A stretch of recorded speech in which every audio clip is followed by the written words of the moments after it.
Hi, I'm Delisa Archer with American Singing Studio, where we're training voices for success, and I'm here with my very good friend, Mr. Horace Badu, a master teacher, educator, and speaker, and quite frankly, one of the most brilliant minds I know.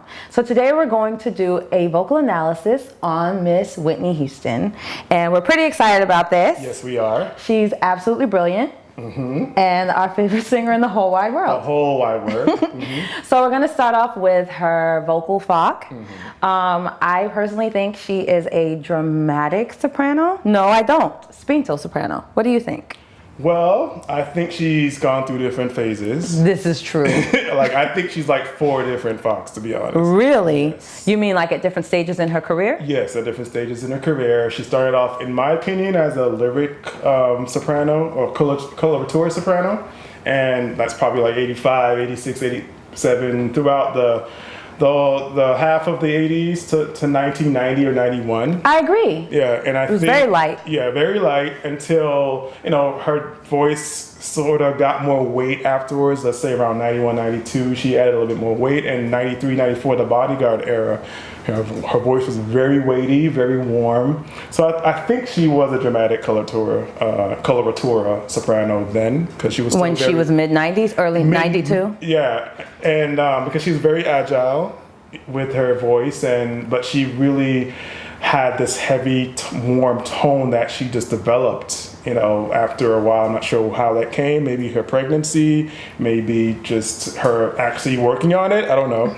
But it was very just rich, and then the later 90s, it kind of lightened up again, but then her range dropped. So then I think she became a mezzo soprano by, let's say, 97, 98, because if you look at her videos, past 93, 94, she would do her songs a key lower, like a half step lower. Before, I was watching this one video where she actually raised the key of an already high song.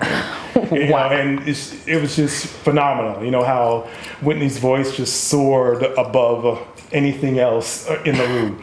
So, yeah, and of course her voice declined, and her range declined, and it's just, at the end of her career, I would still call her a mezzo soprano, but Yeah, I don't think she ever reached contralto. Her voice was way too feminine. It was still very I don't think she ever light. reached contralto. I agree with that.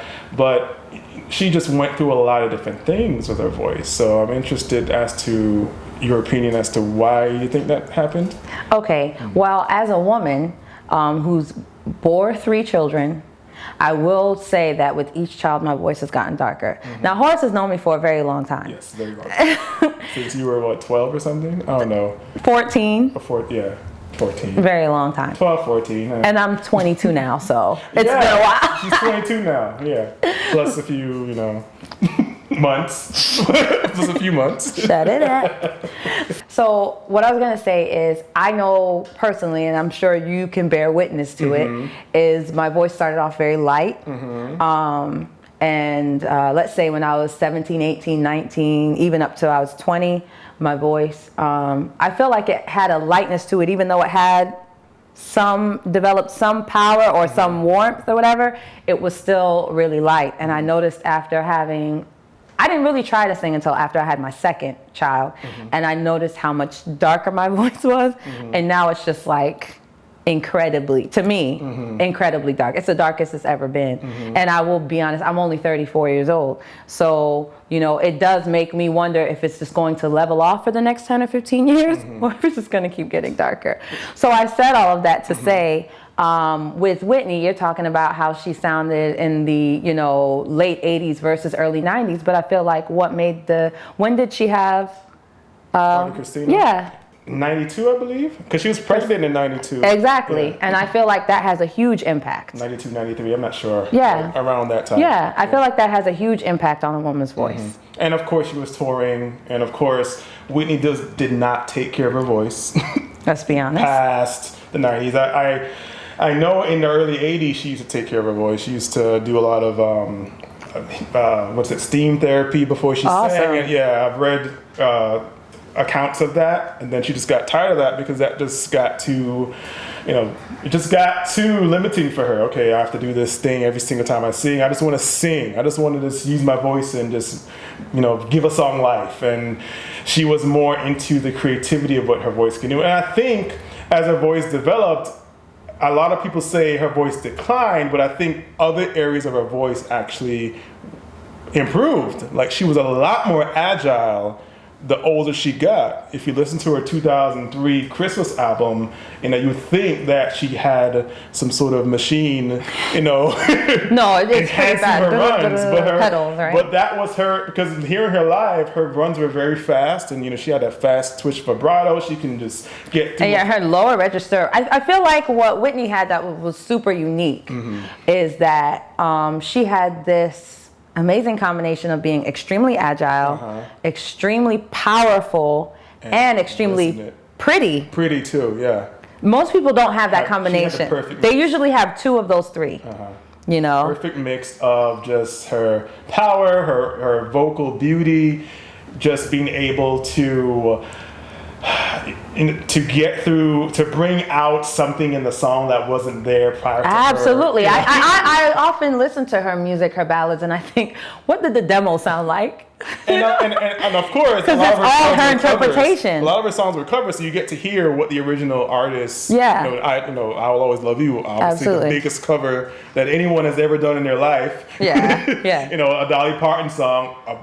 Big a difference from how Dolly Parton envisioned that song. And Whitney just had this immense, brilliant talent of just taking a song and just transforming it. Like, her voice improved the stock of that song. Yeah, it really did. Yeah, so it's just and it gave any song substance. It really did. And it was such a high standard to live up to. I could imagine mentally, emotionally, physically how strenuous it was for her to always have to be on it. You think so? I think so. You don't think she just woke up like that? I think she woke up like that, but she recognized her own decline. I think, I was reading some stuff too. There's a book that her mom wrote. Yeah. Yeah, I haven't gotten to read it yet. I haven't gotten to read all of it yet. Because since her death, I wasn't really trying to. I'm still mourning, to be honest. I really am. But, I was talking about how I was told how she was singing one time, I Will Always Love You somewhere, and she couldn't hit some of the notes that she was able to do before, and she started crying afterwards, and her mother had to comfort her because, having such a stratospheric voice and now not being able to do all the things that you could do. You hear it and you can't do it. But you can't access it. I know that life. It must have been very mental, because she was her voice. Yes. She was her voice. And to have such immense talent and to not be able to do the things, and it's recorded what you did in the past, and everyone reveres you as to what you did, and allowing drugs and allowing over singing and to some extent improper technique, if you're gonna, because I do believe that Whitney to some extent didn't have good technique. Because she was such a natural raw talent. Her voice is naturally beautiful. Her voice was what people get voice training to achieve, right? It's and that's what people aspire to, the Whitney Houston voice. I'm sure when you get your clients, part of their thing is, I want to sound like Whitney Houston. I'm still trying to sound like Whitney. So it's just something that was unfortunate that her life ended as tragically as it did, but she'll forever be my all-time favorite artist. Absolutely. So then listen, so we were talking about vocal fog real quick. So you were talking about how do I feel like her voice, what do I think about the voice changing? So we can talk about the early to mid 90s and how it became richer and darker, and how I feel like that really happened more so. We all know that she pretty much had bad habits throughout her career. And so along with that, I feel like having the child, having a baby, contributed to that. Did she have multiple miscarriages? Yes, she did. Right. So that will have an effect on your voice. Obviously, we don't know her whole medical history. If she has thyroid issues, we don't know. Well, she did smoke. But we know this, and that's a pretty obvious red flag of what could have happened to somebody's voice. Here's the thing: she's been smoking since the late 80s, if exactly. I'm not mistaken. So to still have such a pristine voice, after having smoked for that long, I mean, so you even just imagine if she weren't exactly. smoking.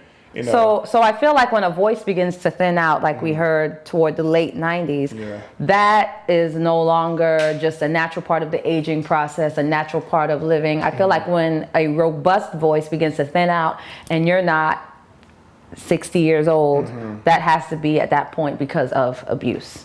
And she had, she lost her breath control too towards the end. And I know a lot of her good singing in the past or in the early 90s and late 80s was because she was very good at being able to use the breath to really support her resonance and support her voice. Towards the end, she couldn't hold notes long enough. She was, coughing to the side when she would perform. The smoking does a lot to the lungs. Absolutely. When I get clients and the first thing I deal with is their breath support. And when they tell me that they smoke, I almost kind of feel like, can you come back when you're done with that? Because you're pretty much swimming against a tide here if you're smoking. I don't care if you smoke one cigarette a day. It's so toxic to your body.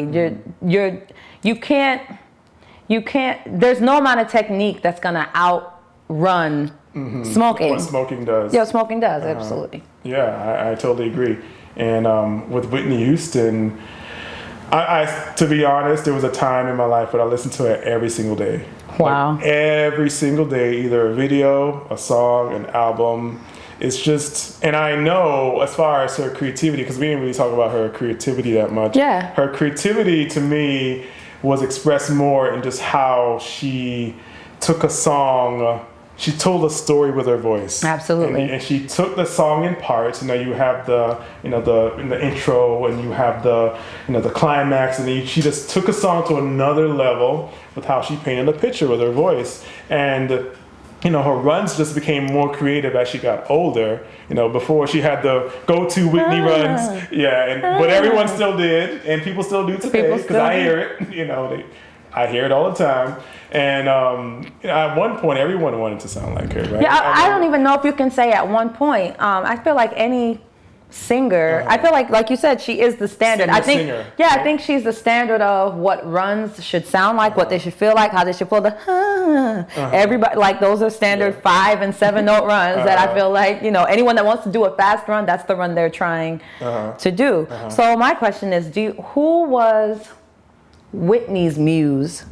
Do you feel like Whitney, because I feel like there's who was the era before Whitney that Whitney even could get to, you know what I'm saying? Because Whitney was pretty much Whitney has a lot of daughters. Let's say we're talking about ministry. Daughters and sons in the ministry. You know what I'm saying? In R&B, in music. Yes, in music. You know what I'm saying? Where people sound like them, you can tell that person has been influenced by Whitney. But when you listen to her, she set such a standard. You can't really tell that.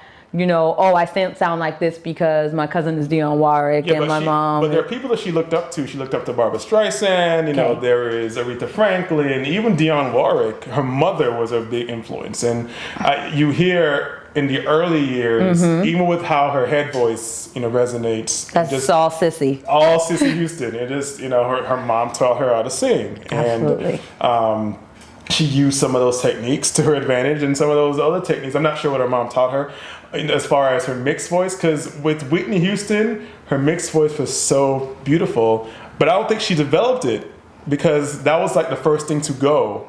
When even in 1997, if you listen to her It's Not Right But It's Okay album, she hardly does anything in her mixed voice. She's doing chest, she's doing head, but prior to that, she always had a mix, think of Shoop. That's all mixed, right? Absolutely. But she stopped singing like that past 97, and everything was either chest, but her voice was still beautiful. So, and then if she softened it, you still hear, a little bit of the mix. But she was able to overcome any sort of obstacles as to what people would say about, okay, her voice is declining, because there are other things in her voice that were so phenomenal, even in decline, that you just still wanted to hear her, wanted to see her perform. And of course, she commanded the stage, give her a big space to work and she'll just go back and forth. She really will. Work the stage, and probably one of the best stage presidents. And all she needed was a mic. All she needed was a mic. She didn't need to dance. Well, she did some dancing back in the days, right? But, towards the end of her career, she's like, I'm tired of that dancing stuff. I'm just going to sit on my stool with a mic in front of me, and I'm going to do my thing. And y'all going to like it because I'm Whitney Houston. I love it. So let's talk about her last album came out 2010? 2009. 2009, yeah. That was the one. And if he makes you feel... Yeah. Yes. Did you love that? I didn't love it, but I appreciated it. So I appreciated it because there was Whitney. it had moments. It had moments, and her voice... Let's talk about that really quickly. It took her 2 years, she said, to record that album. So I can only imagine the amount of detoxing, because we heard, when she first came out, she was able to almost replicate what was on the record. Mm-hmm. And then when she went on the tour, you could hear that she could no longer keep up. So can you only imagine how much detoxing she had to do? And that goes to show that... She's still smoking, too. She never quit smoking that time. So. You don't think she even almost for a few months? Maybe Yeah, she did. yeah. Maybe I feel like there but... had to be a certain level of cleaning out. Yeah. In order to even accomplish what she did on that record. But the record was very disjointed vocally. If you listen to I Didn't Know My Own Strength, so raspy, but it worked. It's because it's Whitney. But it also worked because it was a struggle voice. But and it was called I Didn't Know My Own Strength. But it was Whitney's struggle voice, which is still, which is still better than 99%. A lot of real struggle voices, right? But yeah, it was. But it artistically helped to really convey the message of the song. Absolutely. But then you had This Is for the. This is for the lovers, right? No, what's that other song? I can't. I Didn't Know My Own Strength. No, a little a fast one. It was I can't think. I'm gonna look it up. I can't think right now. Yeah. It can't come to me, but it'll come to me soon. Mm-hmm. But anyway, my point is there's songs where she sounds much clearer than she did in I Didn't Know My Own Strength, right? So it seems like within those 2 years it took, she had good days and bad days. Good days, bad days, and that's one of the things that she struggled with too, even on tour. Because to be honest, I love my Whitney, and please, fans, don't come for me. Don't come, talk at all, this mess about me. But some of her performances made me cry during her tour, because you just heard glimmers of brilliance, and you imagine what she was before and how she's really trying to replicate something for the audience. And she had great nights, and then other nights it wasn't so great, but that's the voice, right? Mm-hmm. But then with Whitney too, the temperature of the environment affected her voice too. I think at some point past. And that's why she always sweat on stage so much, because when she had concerts, they had to turn the AC all the way down so that it wouldn't affect her voice in a way that she couldn't sing. So it's good to know. I mean, I appreciated Whitney because she's Whitney Houston, and she's done a lot for me personally, as far as just when you have a voice that can really help a person out of situations. That's when your voice is something that is one of a kind, right? When your voice itself raises morale, your voice itself actually causes people to think positively about their life. And that's what Whitney did for me, too. Absolutely. And that's why I connect with her so much more than the common people who just like her music. She connected to my heart and to my soul. So, forever a Whitney fan. Forever. Aww, that was sweet. Okay. Well, you guys, thank you so much for watching. Are we good? I think so. I think we talked about everything. Did we? I did. So. And I feel like I just wanted to make a quick note that the way that she was able to even record that last album, I feel like that should give hope to a lot of people who do smoke or have abused their voices in some way. Like we look at people like Justin Bieber. I feel like at one point Justin Bieber was like a prodigy, and now he's just very average, you know, and it's because of all the smoking that he does. But I feel like when you put those things down, you can kind of detox enough to, you may not be exactly who you should be, you know, at this point if you hadn't gone down that route. But I feel like a lot of your voice and your body wants to heal itself, I guess is what I'm trying to get at. Your body wants to heal itself, and it can heal itself. So if nothing else, I would, you know, want you guys to get that out of this, is that, you know, she cleaned up her act enough to be able to push out another album, and that's not easy when you've been a substance abuser for like 20 plus years. So thank you guys so much for watching. Please rate, comment, subscribe, and share this video, and I'll see you next time.